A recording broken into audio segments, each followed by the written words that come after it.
12 বছর বয়সী মেয়েদের AK-47 রাইফেলের ট্রেনিং দেওয়া জানফাদা বা আত্মত্যাগী গণবিয়ে, আসলে ইরানে কি হচ্ছে? এই ভিডিওতে এমন কিছু বিষয় নিয়ে কথা বলবো যেগুলো আমাদের মিডিয়াতে সচরাচর আসে না।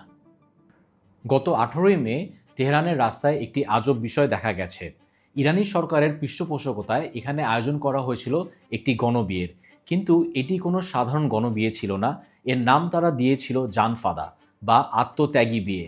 যদিও বিয়ে একটি আত্মত্যাগের বিষয়, কিন্তু এখানে ব্যাপারটা একটু ভিন্ন ধরনের ছিল।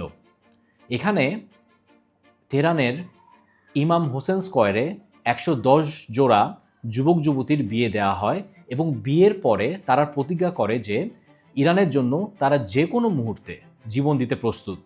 বিয়ের থিমটা ছিল একদম ডিফারেন্ট।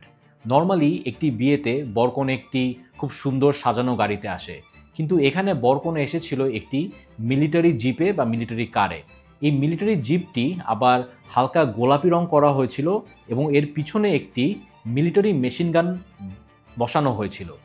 আর পিছনের সিটে রাখা ছিল ইরানের সর্বোচ্চ নেতা মোজতবা খোমেনির ছবি। আর আরেকটা বিষয় দেখা গেছে, বিয়ের মূল মঞ্চের পাশে একটি হালকা বেগুনি কালারের মিসাইল রাখা হয়েছিল।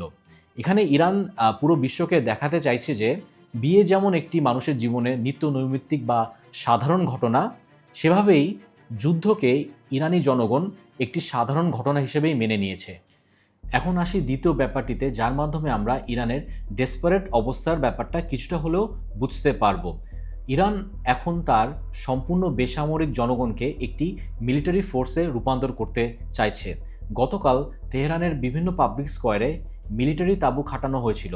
সেখানে পথচারী, এমনকি ছোট ছোট স্কুল পড়ুয়া বাচ্চা মেয়েদেরকে শেখানো হচ্ছিল যে কিভাবে একটি AK-47 রাইফেল মাত্র কয়েক সেকেন্ডের মধ্যে সম্পূর্ণ খুলে ফেলতে হয় এবং কয়েক সেকেন্ডের মধ্যে কিভাবে আবার রাইফেলটি সম্পূর্ণ অ্যাসেম্বল করা যায়। ইরানি স্টেট মিডিয়া এই বিষয়টিকে বেশ ফলাও করে প্রচার করেছে। IRGC বা রিভলিউশনারি গার্ড তাদের হোমল্যান্ড ডিফেন্ডিং ক্যাম্পেইনে অংশগ্রহণের বয়স ন্যূনতম 12 করেছে। তার মানে এই হচ্ছে যে আপনার বয়স যদি মাত্র 12 হয় তাহলেই আপনি এই ক্যাম্পেইনে যোগদান করতে পারবেন। কতদিন পরে আমরা হয়তোবা এটা দেখতে পারবো, মাত্র 12 বছর বয়সী ছেলে মেয়েরা স্বয়ংক্রিয় বন্দুক হাতে নিয়ে তেহরানের বিভিন্ন চেকপোস্ট পাহারা দিচ্ছে। এখন আসা যাক মূল বিষয়, সেটা হচ্ছে ইরানের অর্থনীতি। 2026 সালের এই যুদ্ধ এবং হরমুজ প্রণালী অবরুদ্ধ হওয়ার পরে ইরানের অভ্যন্তরীণ অর্থনীতি একদম খাদের কিনারায় চলে গেছে। আকাশচুম্বী মুদ্রাস্ফীতি, US ডলারের এগেনস্টে ইরানের মুদ্রার দরপতন, নিত্য প্রয়োজনীয় জিনিসের অসম্ভব দাম, এসব কারণে ইরানের জনগণ অনেক কষ্টে আছে। এর বাইরে একটি খুব অবাক করা একটা বিষয় হচ্ছে, আমরা সবাই জানি ইরান পৃথিবীর অন্যতম তেল সমৃদ্ধ দেশ, কিন্তু বর্তমানে ইরানে মারাত্মক তেল ও বিদ্যুৎ সংকট চলছে।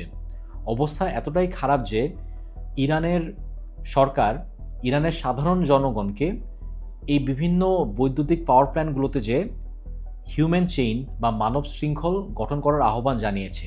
এটা তারা করেছে কারণ শত্রুপক্ষ যে কোনো সময়ে এই পাওয়ার প্ল্যান্টগুলো হামলা চালাতে পারে এবং তারা যদি দেখে যে এই পাওয়ার প্ল্যান্টগুলো একদল মানুষ ঘিরে আছে, তাহলে হয়তোবা তারা সেই হামলা চালাবে না। পারতপক্ষে বোঝা যাচ্ছে যে ইরানের অর্থনীতি সম্পূর্ণভাবে ভেঙে পড়েছে।